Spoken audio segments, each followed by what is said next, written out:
From Waldea to the Red Sea, the war may already be underway. Only this time, እነዚህ ቻናሎች እንደምታዩቸው በየወሩ ብዙ ሳንቲሞችን ሜክ እያደረጉ ነው። Somali soldiers drilled into NATO-style commandos and whispers of a missile-based እንደምትመለከቱት ይኸውላችሁ ይሄ ቻናል በወር ይሄን ያህል እያገኘ ነው እየሰራ ነው። ላይፍ ታይም ደግሞ ይሄን ያህል ሳንቲም ሜክ አድርጓል። The port of Assab sits quietly on the Eritrean coast, its waters shimmering under the relentless Red Sea sun. The air is thick with heat and salt as fishing boats bob gently in the harbor. The grand cranes, once symbols of ambition and trade, now stand idle. ይሄኛውን ደግሞ ስንመለከተው አያችሁት በወር ይሄን ያህል ሜክ አድርጓል። ላይፍ ታይም ደግሞ ይሄን ያህል ሳንቲም ሜክ አድርጓል። እናንተ ስለምን ሜክ አታደርጉ? ምንም ችሎታ ሳያስፈልጋችሁ በወር $1,000 እና ከዛ በላይ የሚሰሩ ቻናል እንዲኖራችሁ ከፈለጋችሁ በጣም ቀላል ግን ውጤታማ የሆኑ ስቴፖችን በዚህ ቪዲዮ እናያለን። እስከ ቪዲዮ መጨረሻ አብራችሁን ቆዩ። ቀጥታ ወደ አሰራሩና እንዴት በቀላሉ እናንተም የራሳችሁን ቻናል ከፍታችሁ ሳንቲሞችን ሜክ እንደምታደርጉ አብረን እናያለን ማለት ነው። ወደ መጀመሪያው ስቴፕ ወስዳችኋለሁ። መጀመሪያ የምንሰራውን የቪዲዮ ርዕስ ኒሽን መርጣለን። መምረጥ ካቃታችሁ ወደ ChatGPT ገብታችሁ ፌስለስ ቫራይድ ኒሽ ብላችሁ ሰርች አድርጉ። የሚሰጣችሁን ከእናንተ ጋር የሚስማማውን አንዱን ምረጡ። ከመረጣችሁ በኋላ አንደኛውን ስልክ ታደርጋላችሁ። አያችሁ እኔ የመረጥኩት ኒሽ አሁን ይሄ በጣም ፈጣን ነው፣ ያውቁ ኖሯል ተከታታይ ማለት ነው። አጫጭርና ኃይለኛ እውነታዎችን የሚገልጽ ሰውን ኦዲየንስን ሊስብ የሚችል አይነት ማለት ነው። እንደዚህ አይነት ጥያቄዎች ኢትዮጵያ ከአብዛኛው የአፍሪካ ሀገራት ቀድማ የአየር ኃይል እንደነበራት ያውቃሉ?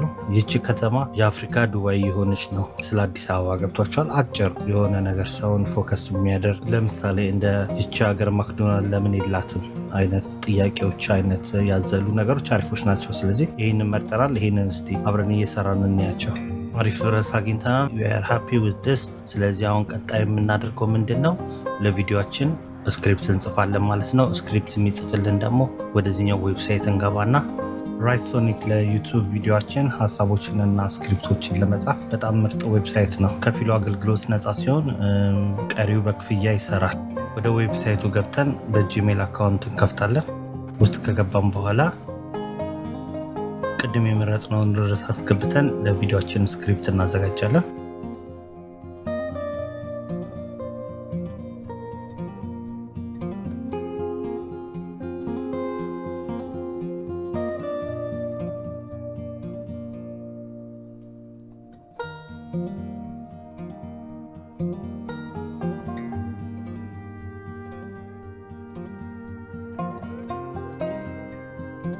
አያችሁት የምንፈልገውን ስክሪፕት ሰርቶ ጨርሶልናል።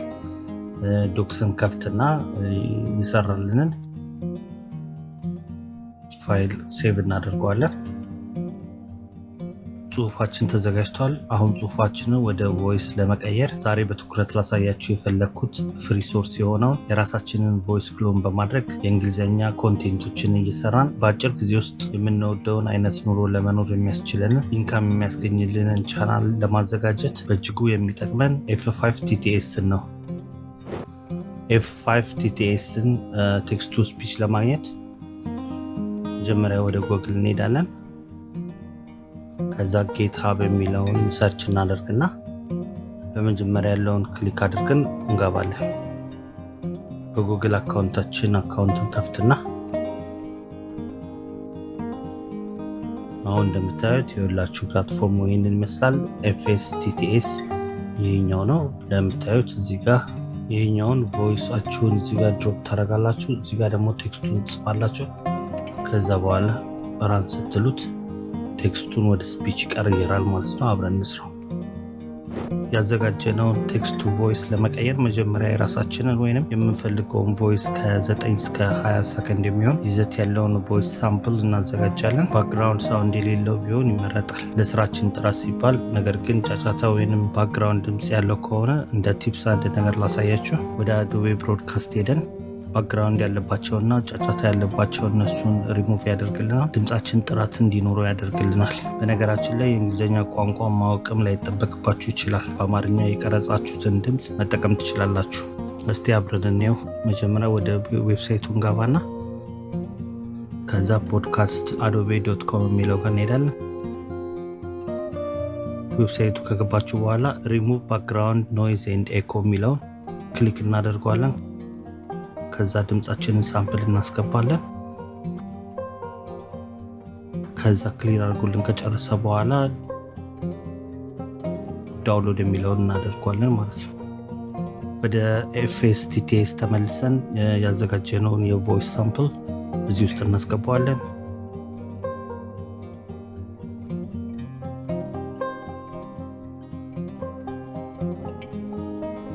እኔ የመረጥኩት ቮይስ ይሄንን ነው፣ አዳምጡት። Sometimes they show up when you're up late, half asleep, but fully alive. Other times they're a daydream that stops you mid-sentence. ከታች ቅድም ለቪዲዮ ያዘጋጀነውን ስክሪፕት እናስገባለን።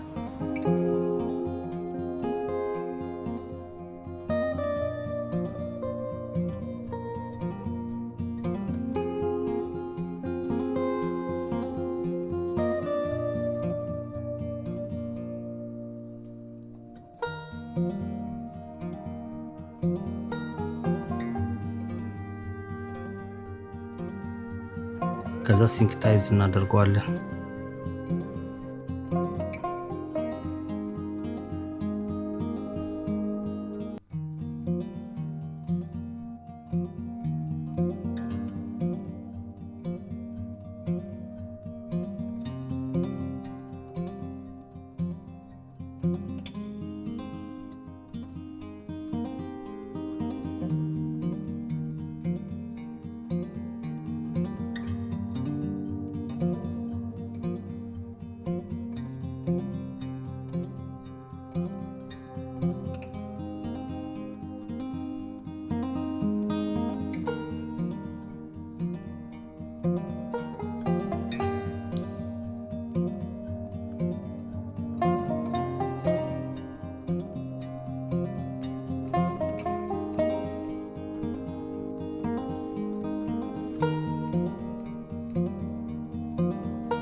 Did you know Ethiopia had an air force before most African countries?